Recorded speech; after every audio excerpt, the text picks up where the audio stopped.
Hello, good evening, and welcome to the Villa Park podcast. It's me, Rich, and I'm back with Sam for our match preview for Chelsea against Aston Villa. Make sure you smash that like button and hit the subscribe button. Help us on the road to 5k.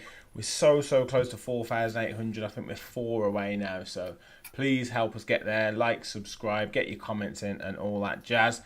We were just talking before we came on, Sam. It's been a while, mate. Life has got in the way, but great to have you on a Friday night to preview Chelsea versus Aston Villa.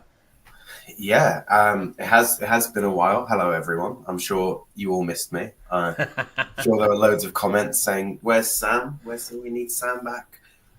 It's usually when Ollie Watkins is in a rich vein of form, so you've not recently then. Yeah, exactly. So not many people have been asking for you, to be fair, mate. Been asking for you recently. I'm guessing Lewis has been really quiet, and all the other boys. Gaz has been quiet. Gary, yeah. No shouts for Sam. It has been a while, but I've been watching. I've been keeping up to date, and the TikToks as well. They're like short little. I'm a big fan of them. I like the cinematics that you guys do with it as well, like the music, and then I'm hoping to say something worthy of getting on one of those TikToks, just because I think they're quite cool. Yeah. Well, thanks to my man Callum, who's been doing some of these edits, and they've gone down well on TikTok. Been going crazy at the minute. Nearly 1,000 on TikTok at the moment, so loving it. It's good stuff. Yeah, I'm branded out. I'm all kitted out. I went to the Villa shop on Wednesday before Juve. Bit of a Black Friday deal going on, and I found this little jumper, and I thought, do you know what? This is a bit of me. It's lovely, mate. Lovely. Is it looking good? Yeah. We need to do like more YouTubery things, like and comment in the chat, guys, if this looks good. but the first 3 comments are gonna be like, "Sam, you look fat and you jump as shit." Oh, crap. Careful what you ask for. Yeah, exactly, mate, exactly. But yeah, obviously, it's been like I said, it's been a little while since you've been on. You've been watching. We're going through a little bit of a tough spell at the moment.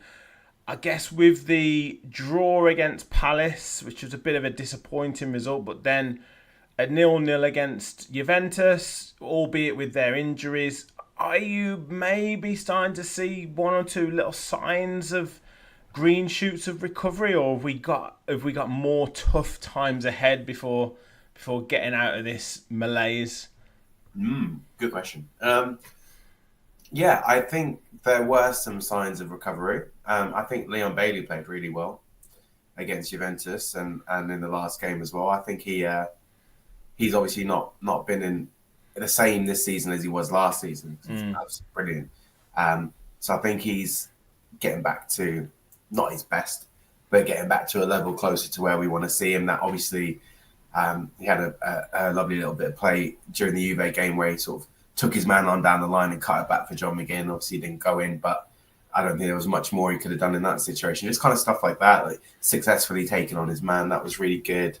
Emi Martinez, brilliant saves. Unbelievable save that was. I mean, ridiculous. He seems to be saving, no pun intended, his best for the Champions League. It's like where he's kind of really stepping up to the plate at the minute. Rich, are you accusing him of putting himself in the shop window? What's the accusation here? I'm not. I just think he's a man for the big occasion, isn't he? He's always has been a man for the big occasion. And I'm absolutely not suggesting that he's, not trying in the Premier League or anything like that at all. But it's just like, Bayern Munich come to town, Juventus come to town. He's going to obviously World Cup finals, Copa America finals. This is where he steps up and shows what he's all about. He thrives. He thrives in that environment because it's where he feels he should be. So yeah, but I mean, apart from that, I think we're again defensively. It was a really decent display against Juve. I think we restricted them to really very few chances, but I think just offensively going forward, we just seem a little bit toothless at the moment. Well, without our chances, we were making chances, but I think it's about sort of finishing the chances that we make. But I mean, look, we've had 2 years of consistent growth. If we were on a bar graph, it would be, that line would be a consistent upward trajectory with very, very few downward turns. I think now we've got to a stage where the first thing I'll say is I don't think the timetable has anything to do with it. I don't think the fixture list, the schedule, I don't think the fact that we're playing, on a Wednesday, then playing on a Sunday, I don't think that makes any odds because we did it last season really successfully. And we played Thursday and Sunday, which is worse than a Wednesday, let's be honest.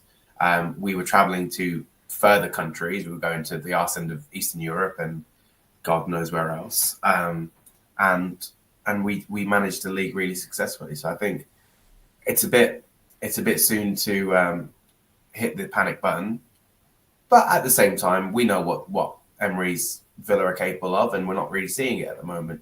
I think that kind of coincides with some of the injuries, Ramsey being injury, downturn in form as well. Morgan Rogers is not, and everyone knows I love Morgan Rogers. I got him on the back of my shirt. I think he's an absolutely special talent, but he was god awful against Juventus. Man, he was so bad. He was like literally everything he touched turned to absolute cack. So it's one of those. You need your best players firing, and I wonder what Emery's going to do to sort of change the nature of the games that we're playing. Because I honestly I don't look at it and say, oh, this guy should be playing instead of this guy. Or maybe, unsurprisingly, I think maybe John Duran should even be playing alongside Ollie Watkins. Like that game on Wednesday, I thought we should have taken off Rogers, played Watkins out a little bit, and then reverted to a 4 instead of a 3. And I think Watkins and Duran should have played together, if I'm being honest. But I've got no idea what he's got to do to change his run of form. And it'd just be interesting to see what he does. It is. I mean, it does seem like there's a couple of players that are seeming to be playing themselves back into a little bit of form. Leon Bailey being the main one. John McGinn started to make a few more of those marauding runs that we're used to seeing. And, Ollie Watkins scored against Crystal Palace. Maybe he can start going on a little bit of a run now. But it's just that, it's like you say, it's always the hardest thing. It's that final pass. It's that final little move. It's that bit of timing. It's that shot that catches the goalkeeper out. It's always those little things that you have to knit together. And some of the games, it just hasn't quite knitted correctly. There's been a wrong decision here. There's been a pass that's had too much weight on it. A pass that's not had not enough weight on it. Someone not taking a touch when they should take a touch and playing it first time. It's just not quite been that right rhythm. And then if you match that up with, a 1 or 2 mistakes at the back, or Pau Torres pushing forward, Carlos not covering in behind, that kind of stuff, it all adds up, and then you're always fighting a losing battle. But I did feel like there was 1 or 2 shoots of recovery in that game on Wednesday, and we can't, I know it's Champions League, it's different competition to the Premier League, but you can't sort of make light of that. It is important, and one of the big players I think is Boubacar Kamara. I think he was massive for us on Wednesday night, because he just brings so much more calmness to a number of players, whether that be Carlos, whether that be Cash, whether that be Leon Bailey, whether that be Tielemans who's playing next to him. He just seems to add just a little bit more calmness to the way that those players can operate. So I would say if he can play, I think Emery's pretty confident that he can play. I think he's a big player for us, particularly on Sunday. Yeah, it was really funny. I saw was it the Gazzetta de Sport in Italy. They made him. They did a ratings for the players for that game, and they I put know, I him saw as that. as the worst player at a 5 out of 10. Maybe from their perspective, he was because he sort of stopped everything that they were trying to do down the middle. And their number seven, what's his name? Locatelli. No. No. What's the Oh, name? yes. Right winger, Yes. Kais and Sal. Conceição. I say Sal. He Yeah. was phenomenal. I'll tell He you what, was. He was. He was. absolutely superb. Like watching him live as well. He's just Yeah. so He was dynamic. so menacing. Although what I would say is Bailey was probably more productive than him in that on that game. I think, yeah, but I think in general, I think we had more of the attacking threat. We had more of the That's like true. Juve had a lot of the ball, and especially in the first 15 minutes. I think I Yeah. remember thinking it was like 41% no, Yeah. 30 something percent possession, 36 to 4. I can't do maths. 54? No, 64. 64. There you go. And but they weren't really doing anything with it. It's just kind of No. like keep ball, and Juve really looked like they were there to not lose and not Yeah. really there to win. Yeah. But that being said, he was phenomenal. But I I don't disagree with you. I mean, look, Kamara's important. I think we should overstate or underplay any player's sort of contribution of value to the team. Like Kamara for us defensively is so sound and so solid, and he contributes a lot to that. He's really like hustle and bustle against Juventus, and he kind of had the better of them. Maybe playing in the Premier League for as long as he has finally seeped into his skin, because before you used to think he's obviously brilliant defensively, but he might be a little bit lightweight or be to a challenge that he shouldn't be making. But he really looked like a proper defensive midfielder. That being said, I don't think he's the best going forward. I mean, he does play some nice No, balls at the no, top. that's what I said. That's what I said in my match reaction. I said, Mm. what you get with Kamara is that solidity, that covering, giving security to maybe a Cash or a Bailey to go further forward, but you lose a little bit of that passing ability going forward, or that quick thinking, or that inventive pass, and it's which one do you prefer? I guess at the moment we probably need a bit more of that defensive cover rather than that attacking Yeah, thrust. I would say just on a balance. I mean, I'd really like to see, and I know it kind of leaves a gap in the middle, but we have for a long time not played with a left winger anyway, so I'm not sure how much we'd lose. But I'd really like to see Tielemans, Kamara, and Anana in at the same time. Have Me too. Kamara sit just below Anana and Tielemans, and then if and when we are winning the game and maybe we want to slow things down, shut it down a little bit, I have Kamara and Anana as like two anchors, like covering either side, because um, I mean they're three of our best players, and they're fighting for two positions, and I don't like the old England problem of how do you shoehorn them all in. Like there are enough games that we can rotate, but I think sometimes that would work. But what I will say is one thing I have noticed is I've been doing a lot of DIY in my house recently, which means I've had the iPad out and I've been watching a lot of football whilst I'm painting, whilst I'm doing X, Y, and Z.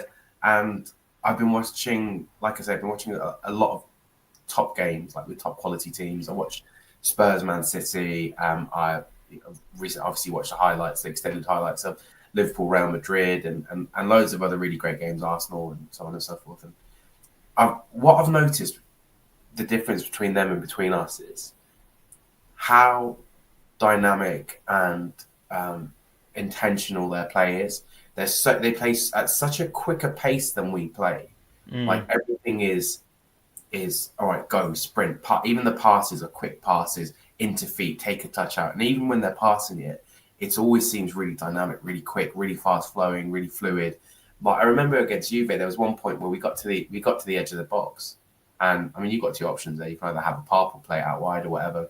Loads of options, and we just kind of stopped and went back to the centre backs on the halfway line. I'm like, we've already made it to where we want to be on the edge of the box, and we're there now.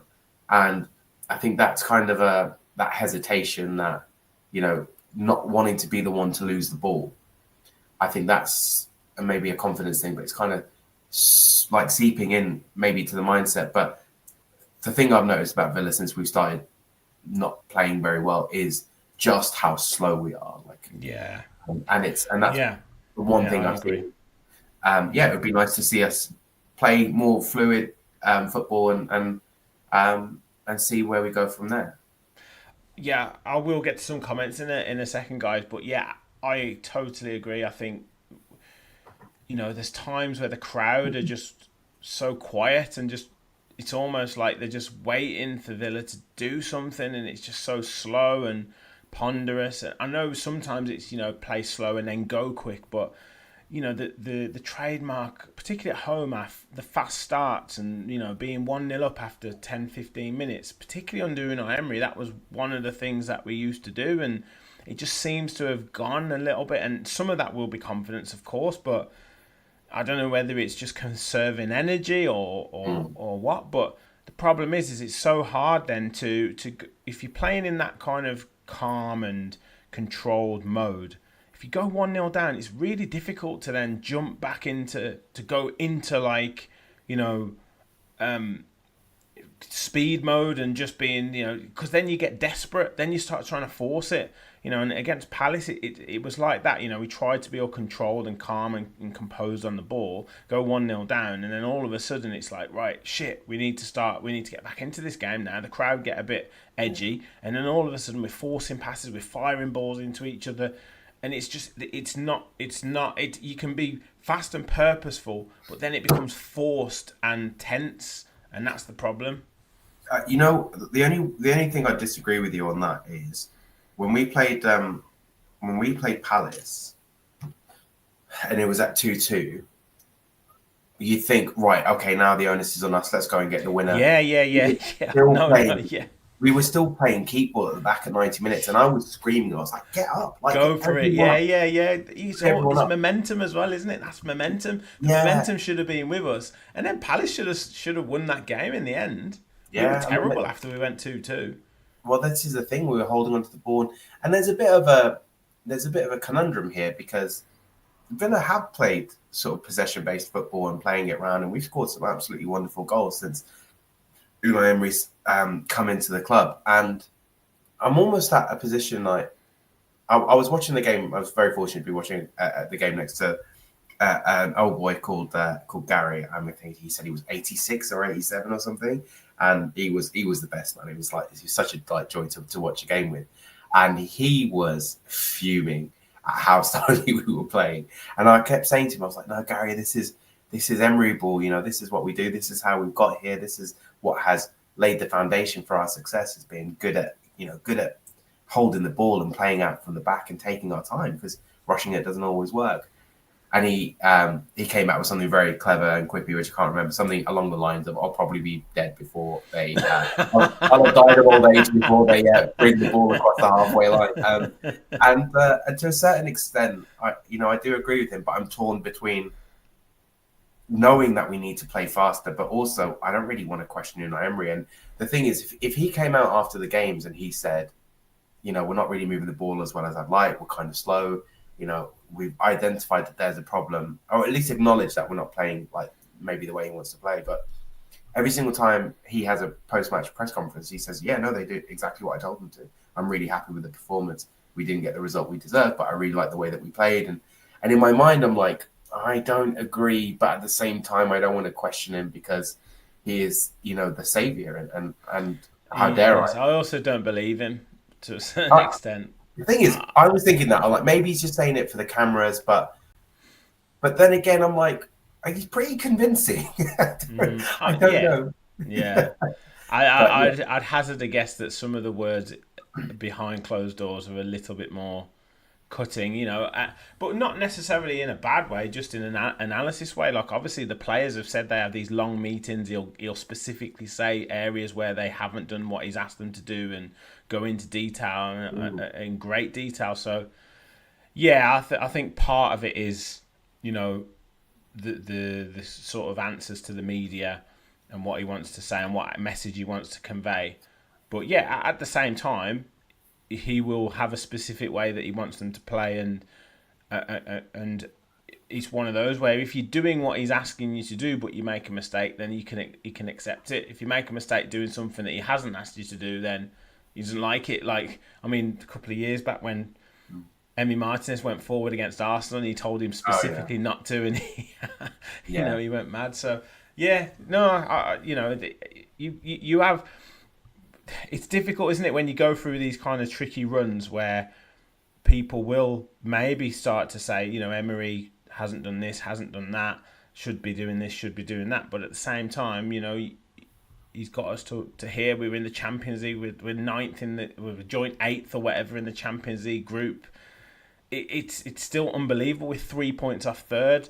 So it's like you can be disappointed and you can raise some questions, but at the same time it's we're still in a good position. Lots of teams are beating each other in this Premier League at the moment, and no one, barring say Liverpool and potentially our opponents on Sunday, Chelsea, are performing above what I guess where they're above or at the level where their fans think that they should be performing. Yeah, I mean, I think Forest would disagree with you, and a couple of others, maybe Brighton. Yeah, Forest have done well. They've had a couple of bad results of late. I mean, certainly a couple of weeks ago they were absolutely flying. But yeah, I think I don't disagree with you. I think it may have sounded as if I was setting myself up to maybe have a pop at Emery at some point, but I'm really not. Like, I really do have a lot of faith in what he's doing, and I think what I said earlier was, it's not like I look at the team sheet and think, you're clearly missing a trick here. You should be doing this and you should be doing this. I don't know what it is. I don't know what he can do, and that's kind of my concern is, what can you really do to change it up, to mix it up? We clearly have a shortage of certain players in certain positions, or we've got backups who aren't quite up to scratch, not at the level that we need them to be for Champions League and to be competing at the top of the Premier League to try and get back in it next year. Because I'm hoping this isn't just a once in a lifetime visit or dip into the ocean of Champions League. I want it to be something that we do consistently. It's the only way we're going to grow as a club. But it's difficult, and I feel bad for Emery because he's he's clearly putting in the work. Maybe it's Austin McPhee's fault. Who knows? Everything's Austin McPhee's fault. Yeah. Is it just Austin McPhee's fault? I don't know. Yeah. We had a couple of pretty awful. My favourite set piece routine was the I don't know if you saw it, that corner one where I think it was Bailey, Tielemans, and Luca Dean, maybe there's someone else, and they just all ran by the ball and passed, and then the third one passed it along, and it came to very usually little. Comes to nothing. Whenever they just put it in the box, we tend to score a goal or have a chance. Whenever they try this elaborate passing it across the edge of the box, we generally concede a goal. So just stick to it in the mixer. We've got a player on the bench who's just been nominated for the Puskas Award, so maybe that's it. Maybe Jadon's the answer that we didn't know we had. Maybe. A few comments coming in. Kevin, it's bizarre. When Moreno was at Villa, his pace was a feature for our fast start. So signing Maatsen and not starting him is totally baffling. As good as Dini's played, we've missed a trick. Could well be. I mean, to be fair on Maatsen, I thought we were going to see that dynamism against Crystal Palace, and I didn't really see it. I didn't really see him get to the byline and really beating his man. I saw him cutting back quite a lot, which is what we come to expect from Matty Cash. So, yeah, it was a bit strange, really. I don't think he had his best game against Palace, unfortunately for him. Brett said, I honestly think everything after the Munich game for the Champions League game, pop for the Champions League music is a disappointment. We're totally flat. Kevin said, we definitely don't come out of the blocks fast anymore, especially at home. Rob says, don't think we'll be playing Carlos up front anytime soon. Yeah, I think that was the run that I was talking about. That was mad. Very good. It was like, just shoot. Yeah. Kev, hi guys and girls. I think McGinn has to score from that Bailey pullback. Things just aren't going our way at the moment. Dodgy refereeing, an example. And Brett said Kamara is Real Madrid level. If he was fit, we would have won the Euro competition last season. Maybe so. And Rob also said that it's easy to get despondent, but we're only a bit off considering the injuries. Players out, players still on the way back. It puts pressure on others who, in an ideal world, would have had fewer minutes. So just on to Chelsea, because as I said, a team that I think everyone, well, lots of people expected after the turmoil of last season under Pochettino, and then Maresca coming in, maybe could be argued was slightly inexperienced, and the number of players that he had to deal with, might have thought that they would still have a bit more transition, a bit more kind of turmoil this season. But to be fair to him, he's managed the squad very well. We knew that they had top quality players anyway. They've added to that with the likes of Pedro Neto and one or two others, and they're doing pretty well at the minute. It seems to be. I mean, the fact that they're not in the headlines for all the reasons that we said last season shows that he's done a good job, and it's going to be a tough game on Sunday. Is that a question? Well, just yeah, it's going to be a tough game, and he's done. Maresca's done very well. I mean, how do you think? What do you think about that? Do you think are you surprised at that, or were you? Yeah. Was it to be expected? Sorry, man. I feel like I've just called out your hosting skills there. It's not. Well, I just didn't know if you were expecting me to respond, expand on it. Yeah. To be fair, I had money last year on Chelsea to be in the top 4 last season, because their squad was so good, and they had a brilliant manager, and they had all of the ingredients they needed to really compete. And towards the end of the season, they made a massive push, but they obviously struggled at the start. I mean, if you look at just the footballing aspect of Chelsea Football Club, they have absolutely everything they need. They've got world-class players, very close to world-class, just brilliant players. They have, they had a really top manager. Not so much well, I'm not saying he's not a top manager, I just don't know anything about him. But they seem to have a decent coach in Maresca, and they have the infrastructure, all the money in the world. There's no reason why Chelsea shouldn't be flying. They spent £1 billion on their squad in the last year or 2 years, and I know that you can't necessarily buy your way into success in football, but when you put £1 billion in, you genuinely can. There's a limit, like Spurs did with Gareth Bale's money. That 100 million, you can have it, you can gamble it, you can roll the dice. But Chelsea with £1 billion, you've got to be guaranteeing it. Yeah. So, but no, they play beautiful football. They've got an abundance of players, and Sunday for me is going to be extremely hard. I don't, it's going to be one of those ones where I don't expect to really take anything away from it, especially away from home. You only have to look at players like Cole Palmer and the like. They've got João Felix, a player that we were, I'm trying to think of a way of saying without swearing. And we were really close or really hoping to sign, kind of put all of our eggs in that Felix basket. And he's sitting on the bench for them. And when he comes off, he's doing some really ridiculous stuff. You've got the likes of Mudryk on the bench. You've got, Jadon Sancho on the bench. Yeah. You've got Nkunku on the bench. And if he's not on the bench, you've got Jackson on the bench. And they've got an embarrassment of riches at Chelsea. So, it's one of those ones where if we lose to Chelsea, not saying we will, but if we do, it's just kind of the same as like coming up against an Arsenal or a Liverpool or a Man City at the moment. For me, I almost see it as a bit of a free hit.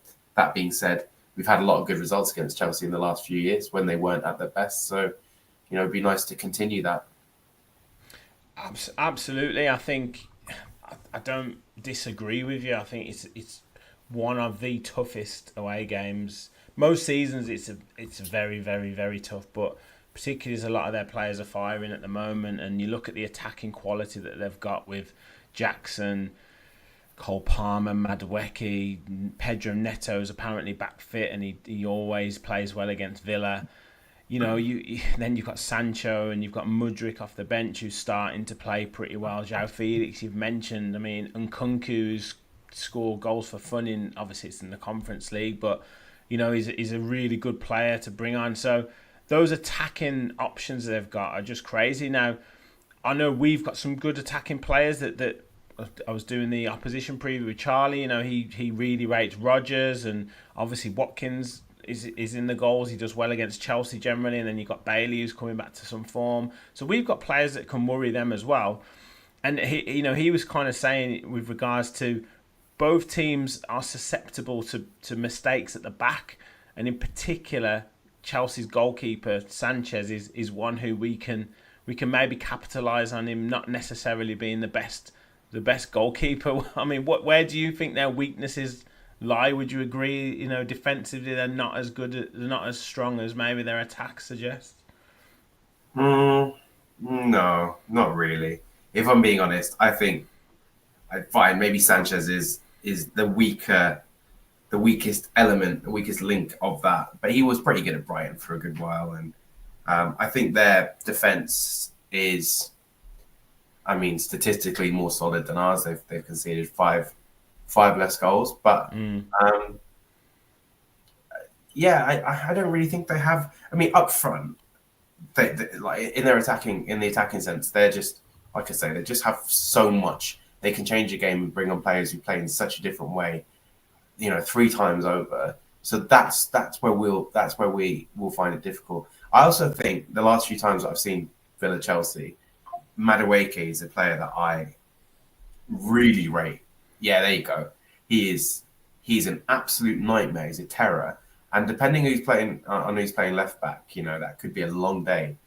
That being said, maybe not this season, but historically under Unai Emery, we almost have a better time of it against the bigger and better sides because they come at us more. We're not a big fan of playing against a low block. We find it hard to break teams down when we're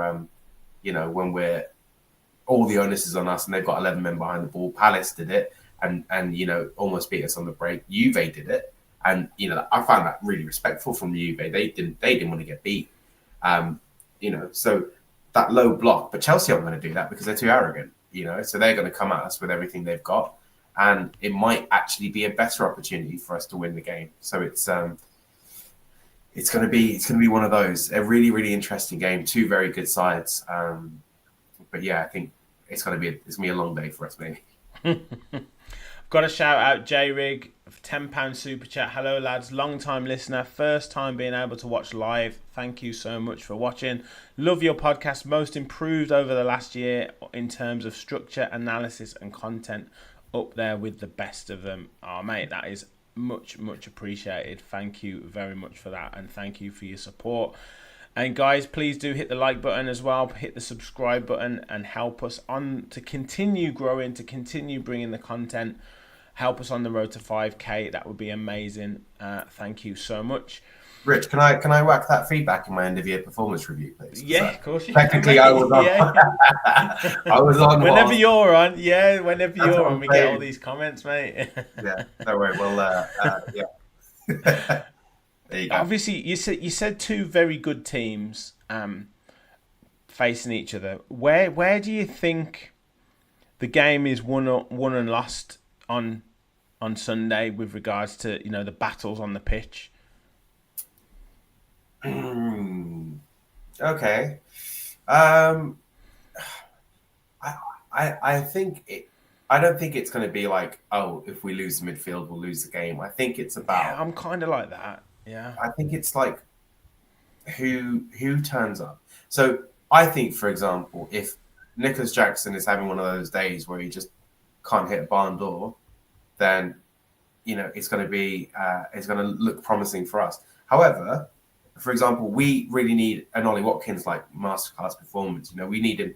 I think not just his goals, because he has been getting the odd goal here and there, but I think what Ollie Watkins is famed for and what everyone loves him for, myself included, before anyone commented, is the contributions that he makes off the ball, right? So it's the holding it up, the little flicks, the gives and goes, and the way that pressing defenders, terrorizing the movement. Yeah, I don't think there's any doubt if you look back through the games this season, and I know it's difficult to say because when John Duran comes on, he comes on with much fresher legs and everyone's a bit more tired. But Ollie Watkins just isn't pressing like he used to press, and John Duran is really going like hell for leather at chasing, closing people down. And I just want to see. I'd love to see sort of a proper Ollie Watkins masterclass, and if he's on form and if he can make the most of the opportunities that come his way, then we're getting a high prospect of success against Chelsea. But he needs the players behind him to do that. And I said to my brother on Wednesday, I think Villa's downturn in form has coincided with the downturn in form of Morgan Rogers. And I really genuinely believe that. I think when Morgan Rogers is firing and he's carrying the ball, I think he's up there with the most important players in our squad. Hello, Lewis. No, He's here. I'm not hating Ollie Watkins. Didn't listen to what I say. I think when Morgan Rogers is firing, then Ollie Watkins has got more to feed off. At the moment, Ollie Watkins is feeding off scraps, and he has been doing so for a really long time. There are still obviously opportunities that he maybe should have taken advantage of, but in general, I don't think there are loads and loads of opportunities where you can just say squandered. So we need to create more, and I wonder. It'd be interesting to ask you actually, how do we, that seems to be our big issue at the moment, creating sort of like really plausible chances, not just from set pieces, but from open play. What do you reckon? Why is that stopped and how do we fix it? I think we're getting the ball, particularly away from home, we're giving the ball to Morgan Rogers and Leon Bailey 10 to 15 yards too deep. So then they're having to do more work and do more to get into a position where they can play the ball through to one of the more forward players, i.e. Ollie Watkins. So, obviously it's difficult when you're playing teams like Liverpool and Tottenham because they are going to put you under a lot of pressure. It's always going to be difficult. But, if you looked at where Rodgers was picking up the ball, particularly against Liverpool, he's having to try and beat three men, get into an area where he can then thread a pass through the eye of a needle to Ollie Watkins, or he's then had to run 40 to 50 yards, and he's then got to compose himself to have a shot. It's incredibly difficult for he's a really, really good player. It's incredibly difficult for someone like Diego Maradona, let alone Morgan Rogers. It's just, you've got to be world class to be able to do that on repeat. So I think what we need to do is try and close the gap, not necessarily play like a high line, because that doesn't always do it, but when you do clear the ball, get out quickly, get the midfielders, the two defensive midfielders off the defence's toes that little bit quicker, so you can win the second balls, and then you higher up the pitch to then for Rodgers or McGinn to receive the ball on the half turn, and then all of a sudden Bailey's receiving the ball on the just outside the edge of our box, so he can then get 5-10 yards to run past his man and put the ball in the box.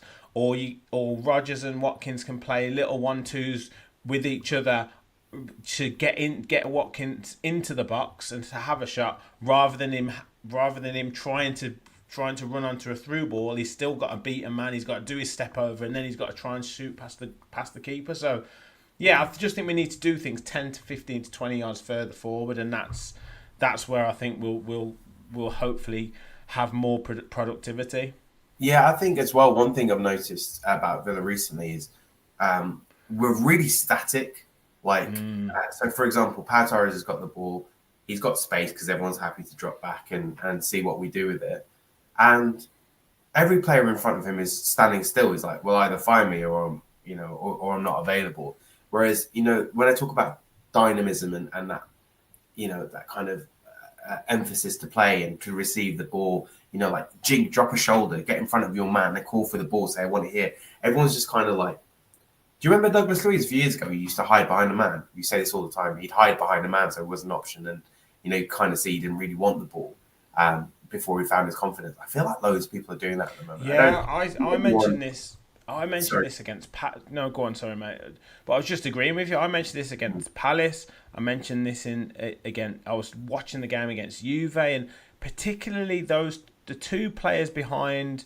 It's at the moment it's McGinn and Rodgers. Those two players, particularly those two, are static and standing still. Now, whether it's the case of it has to go into a certain player or a certain move has to be done to trigger the other players to move, I don't know, but it's certainly a shift from last season to this season, where you had Diaby, Bailey, and Tielemans or Ramsey, and those three would pop up in lots of different positions across that kind of attacking third behind Ollie Watkins, and that's what made them so difficult to pick up. And at the moment, it's like if you're standing still, you're just easy to mark. What you should be doing is you should be arriving in that space to receive the ball, and then receive the ball on the half turn so you can run with it, or receive the ball on the move so you can play the ball backwards or run forwards. At the moment, it's like they're just standing in the same space. Balls pass to them, they've got their back to goal. The defender just nips in and just takes the ball off them, and it's just I totally agree with you. I think it's I don't mind, if you're hovering around the defender and playing on the shoulder, because at a moment's notice you're going to turn and you're going to go, and you're trying to get that ball in over the top. You're trying to get it, you slid through. Then you want to stay quite close to your man. You want to stay behind him where you can't, where he doesn't always have sight of you. I don't mind that. But what you also want is, whilst other people are hanging on the back of the defender, you want someone going in front of the ball, calling for it, making space, give it. As soon as he gets it, give it back and turn and move and play that dynamic football that we see the top teams playing. It doesn't matter if you ping it back and it goes 2 or 3 times, because what you're doing is you're keeping them guessing. At the moment, we're really predictable, sort of very predictable with what we're going to do. And it's only but for sort of like really significant pieces of individual brilliance and, like individual skill, like a nice little team link up where we really managed to break them down. So it's, and by them, I mean the opponent, whoever our opponent may be. And obviously over the last 6 games, that's not really gone in our favour. I mean, look, it's not disastrous. It could have been much worse. The results, the performances could have been worse. But I think in terms of getting that enthusiasm back, we do look a little bit laboured, and you just need someone to go in there and just say, play on your toes. Like if you're a boxer, you're always on the balls of your feet, and you're ready to go, and you're bouncing up and down, and that's kind of what you need. I need all the players to be ready to receive the ball, and if I'm not going to get it here, I need to move. And I think teams like Liverpool especially have been playing like that. And I know it's easy to cite Liverpool because at the moment they're arguably of this season's form, the best team in the world. They've just beaten Real Madrid, top of the Champions League, unbeaten, top of the Premier League. It's really easy to cite them as an example, but that is what they do. They play on the balls of their feet, and they've got everyone. Even that young lad Connor Bradley's come in, and he's hungry, and you see them. They play with so much oomph and so much like no rest.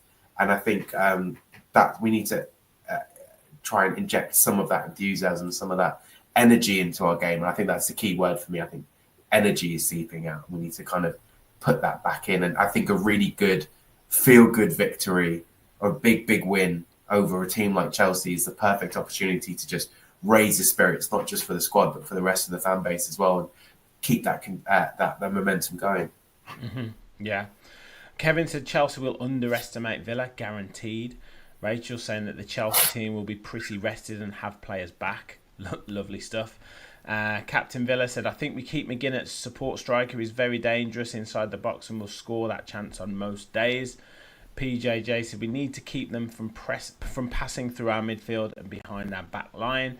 Lewis said we need to stop that annoying Spanish left back, Cucurella, I believe, going up and down on our right. Also need to drop Rodgers. A few people have said that in the chat about Morgan Rodgers potentially needing a rest or potentially needing taken out of the team. I think someone in the chat mentioned Maatsen going further forward.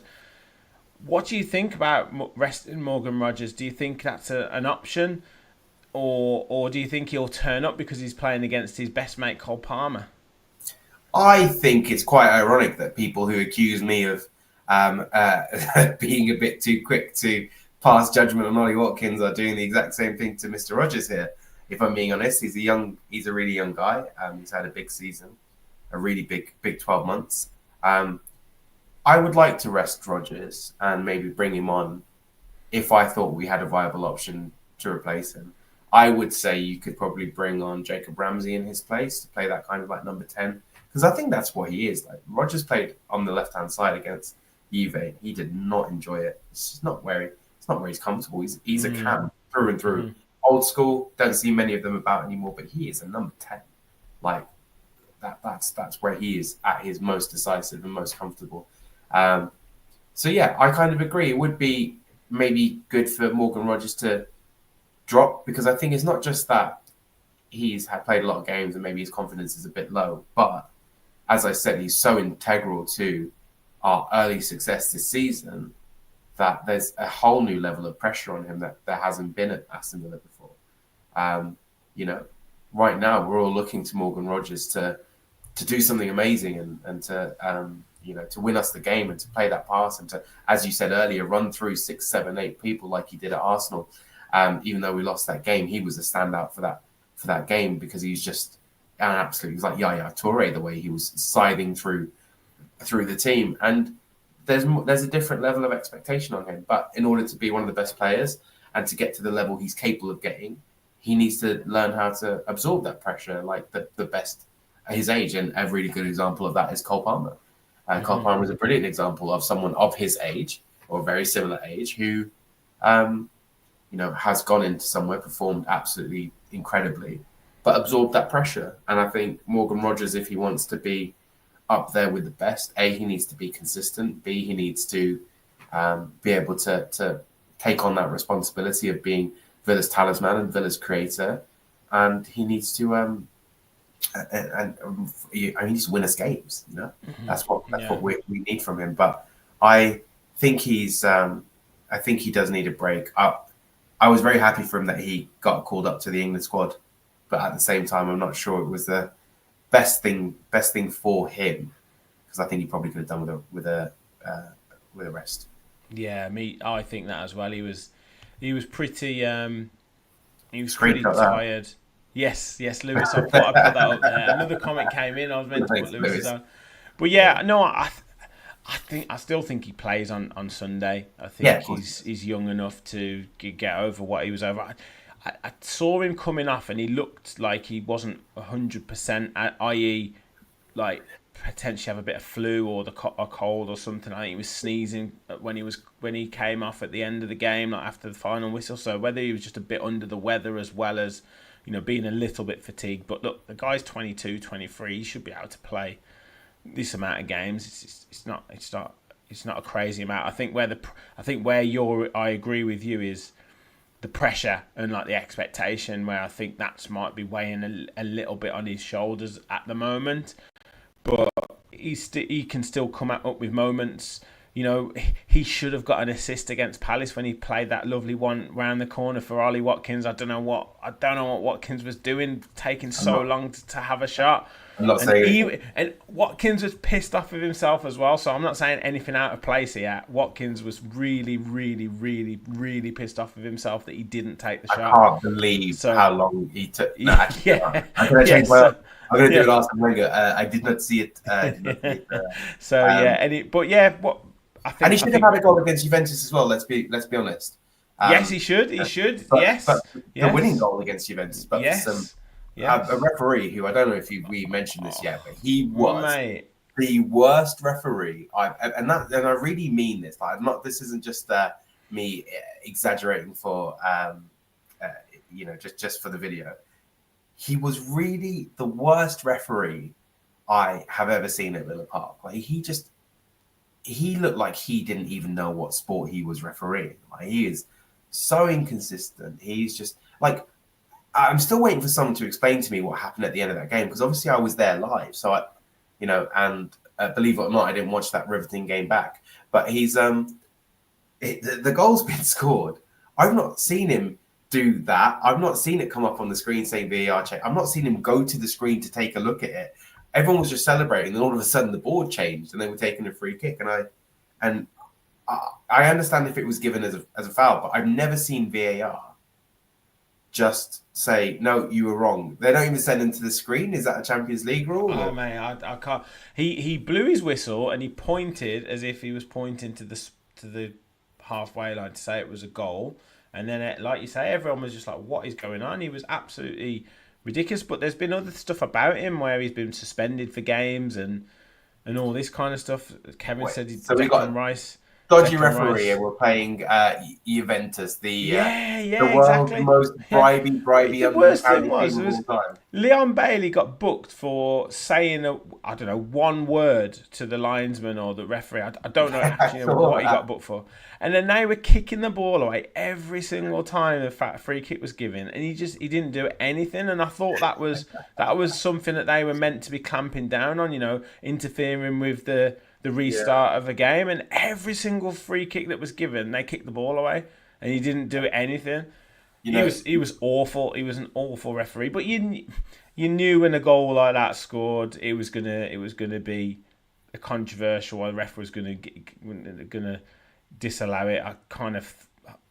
Morgan Rogers kind of half thought it at the same time. He didn't fully celebrate, and yeah, you just knew it. But yeah, he should have had a goal. And like I say, I back him to have a good game on Sunday, especially as he's playing against his best mate. So be prepared for a little Rogers versus Palmer battle.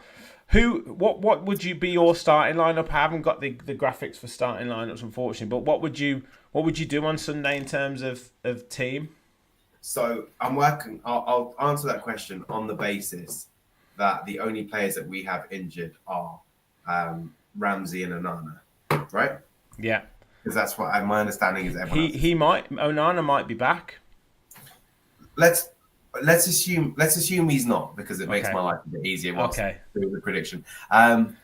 Obviously, Emmy in goal. I know still a lot of people disagree with me, but I still go Luca Dean left back because I think he's just been really, really consistent this season. Where and I'd say consistently like 7.5 out of 10. May not be world beater every game, but at least you know what you're getting with him.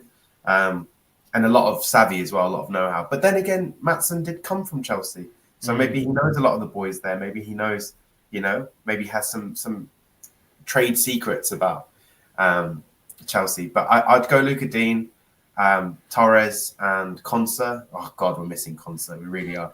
That being said, I don't know if anyone's noticed this, but Diego Carlos recently has turned into some sort of centre back De Bruyne, where he just keeps spraying the ball, and they're such nice balls.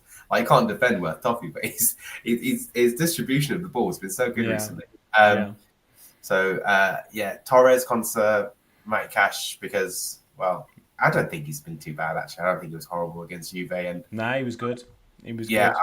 I'm all for giving Matt Cash a hard time when he's being crap, but I actually think the last few games he's not been the problem. I've not looked at him and thought, oh, what liability. So Matty Cash, in the middle, Tielemans and Kamara. I would start Rogers. You might not like this, I would drop McGinn, and I would play Ian Maatsen on the left, and I'd play Leon Bailey on the right. And I would start with... This is the question, though, isn't it? Because I genuinely, do you know what? You might not like it. And I'm going to say it because it's what I genuinely feel like. I feel like for this game, I would like to see John Duran start, because I think he deserves it. I think he deserves a shot. Like everyone said, super sub, this and that. But when he started games recently, he has scored as well. And I just think he got 19 minutes against Juve, and he's not really getting a chance to get into the game. So I'd like to see what Duran could do, or maybe drop in Maatsen and play him and Watkins together. Play Watkins off the left, because Watkins is so important for us in terms of that threat. But I'm not starting John Duran because I don't want Ollie Watkins to play. I'm starting Duran because I really want to see what Duran can do, given a consistent run of starting games. So we've got to find a way to try and put those guys in there together. I don't know if Chelsea's the game to do it, if I'm honest. But I'd take your point. I think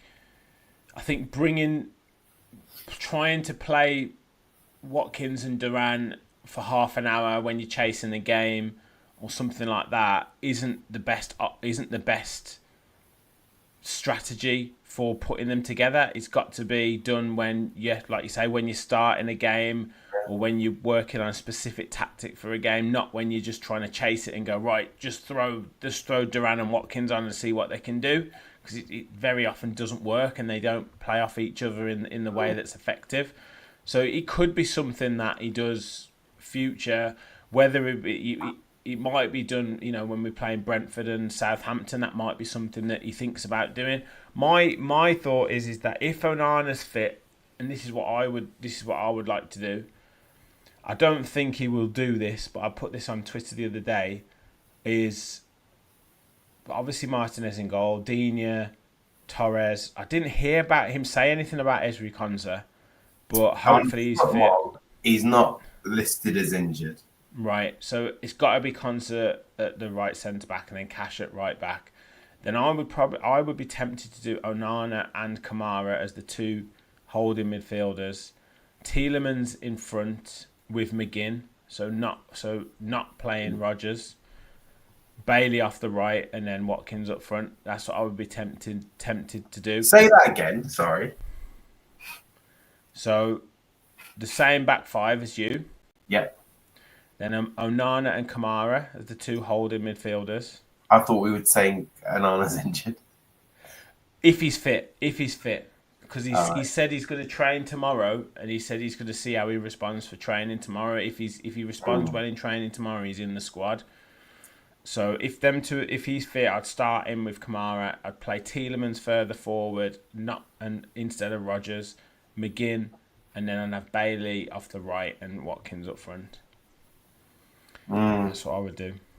It's not a bad starting 11 at all. That Tielemans further forward is interesting.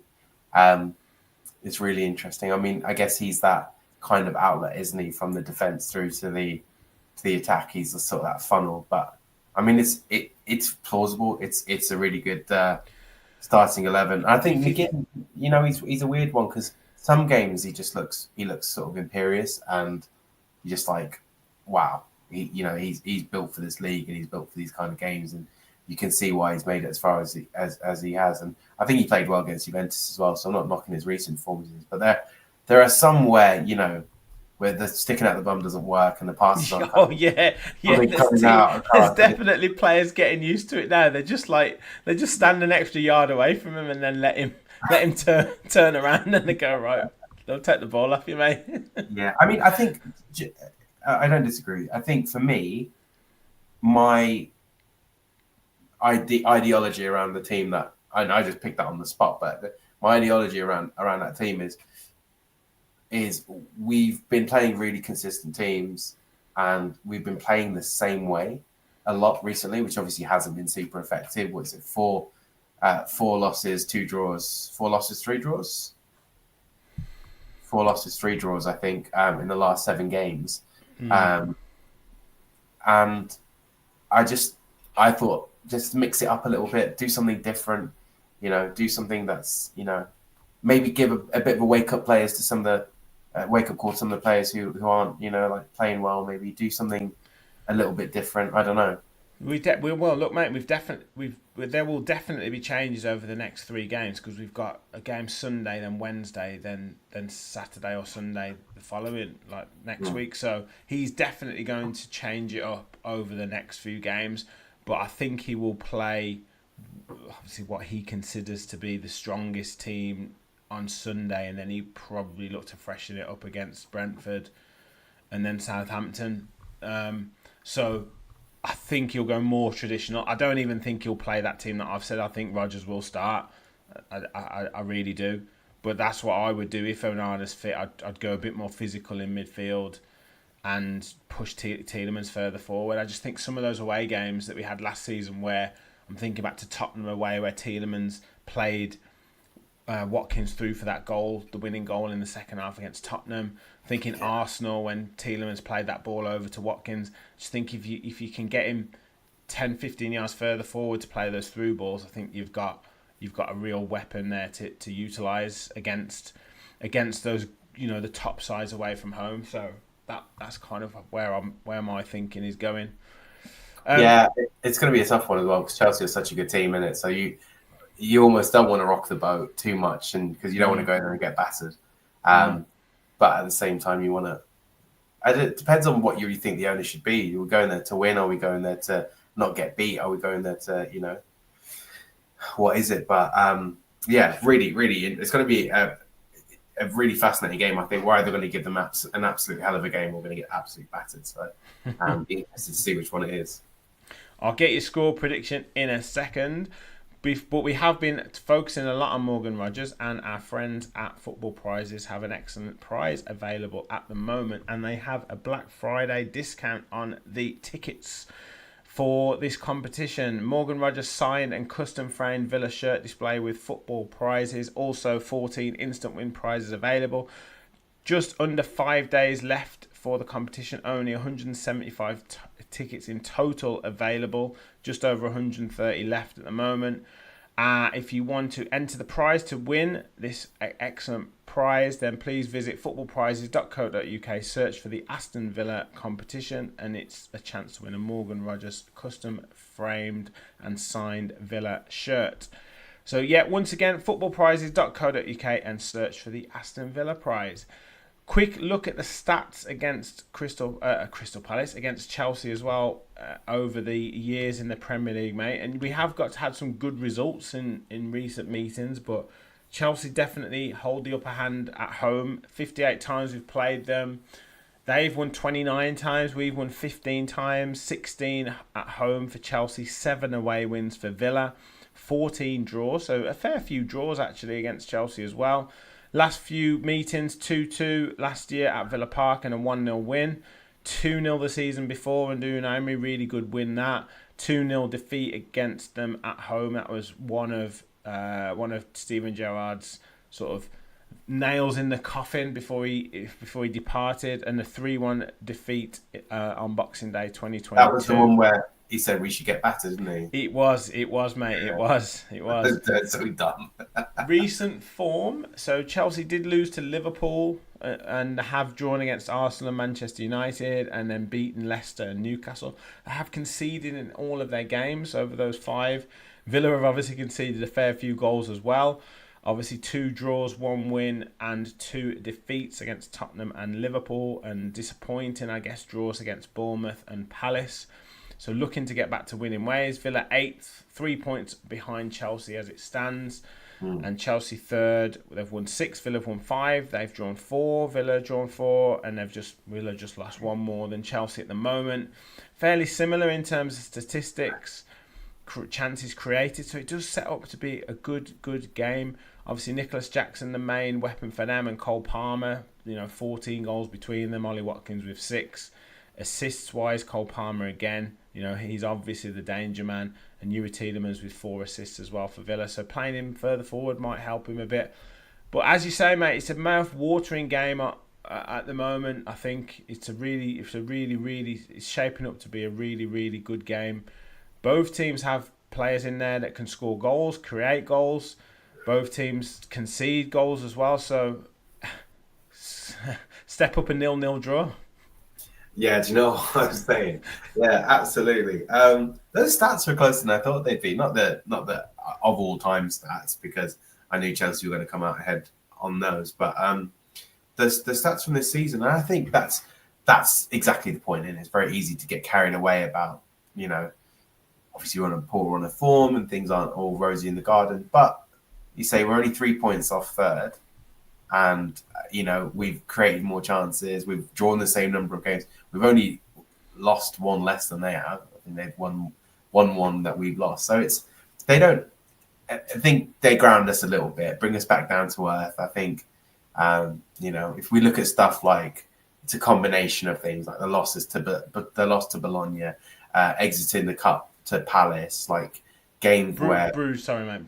Bruges, sorry. What did I say? Bologna. Yeah, we beat Bologna. That was one of our best performances. Yeah, sorry, my bad. We lost to Bruges, the loss to Palace. I think you take it in its entirety, it looks really bad. But yeah, when you're just looking at the Prem, anything can happen. They've got such a good team. Like, look at the players on the stats. You've got Moises Caicedo. You've got twice as many tackles as the next Villa player. Cole Palmer, who's just, he's a generational. It's crazy, isn't it? Talent. He's a genius. A player that I really enjoy watching. So it's tough. But hey ho, this is, if you asked us last season if we're looking forward to playing Chelsea, we'd have said yes. We'd have beat your hand off to play Chelsea every week.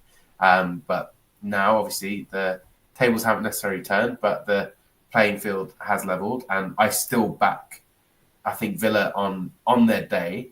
I think we beat anyone the same way we beat Bayern Munich, the same way we beat Arsenal, Man City, and Spurs, and everyone and their dog we've beaten in the last year. So as long as we turn up, then we can bring them back down to earth, which would be quite nice as well. Absolutely, mate. Absolutely. So just to finish up, get your score predictions for Sunday's game in the chat. Make sure you hit that like button as well if you haven't already. We are about 3 or 4 away from 4,800 on the road to 5k. We want to hit that before Christmas, so please do help us get there. Like and subscribe to the channel. As I say, get your score predictions in the chat. What have we got in terms of some of the comments? Danny says before we could score 2 or 3 now, we're not taking our chances, and our defence in the Premier League is so leaky. Kevin said when we win the ball back, especially in midfield, we've got to move it fast like we used to do. The intensity has gone. We need that spark back. I think that's a lot what you were saying earlier, Sam. Illumatic says Morgan Rogers has been played into the ground, but yeah, come on, he's a young lad. He can cope with it, no problem. CC said we looked a bit better against Juve, but no matter who plays or what the tactics are, if we don't fight for the ball, bring the energy, as you said, Sam, and focus, we will get run over. It's time to show some moxie. I love that comment. Really like it. You can see the theme in the comments as well. Where's the intensity? Where's the spark? Where's the energy? Do you know what I mean? Yes. Yeah, Kevin, don't care about Chelsea. Go there with intensity and we can get a result. So Stephen is saying 2-2. So a draw. Stephen Nieto is saying Villa will succeed 3-2. What a game that will be. McGinn, Watkins and Duran. So Sam, what are you saying for Sunday's game, score and scorers? I always feel like you have to go second. Why don't you go first? Rich, do you know what it is? We always end up saying the exact same thing. Yeah, we do. It's like we're copping out. So I'll let you go first, just so you can say it first at least. I'm sure we've got the same answer. Probably. Well, I was on the opposition preview with Charlie from Blue Brother and Chelsea Fan TV. So do make sure you check that out, guys, after this show. And I fancy us to get a draw. I think we'll make it 3 draws in a row this week, and I think it's going to be, as Stephen Van Leer said, a 2-2 draw, and I believe Watkins and McGinn will get the goals. A little Desmond, eh? All right. A little Desmond, yeah. I think that things need to just get a little bit worse before they get better. I think Chelsea are going to have too much for us, especially because we're playing away from home at Stamford Bridge. I've watched Villa Chelsea there many times over the years, and it's a really, really difficult place to go. I think we're going to lose, but just narrowly. I think we're going to lose 3-2. I think Tielemans is going to get a goal, and I think Bailey's going to get a goal. Interesting. And from their side, I think Jackson's going to get 2. I think Palmer's going to get 1. Well, I've got Nicholas Jackson in my FPL team, so small mercies and all that. That's my official answer. My unofficial answer is we're going to slap them 5-0, and then we're moving forward. I really want us to win. I'm trying to be give my honest opinion as to what I think, but I'm really hopeful. I've got everything behind us winning.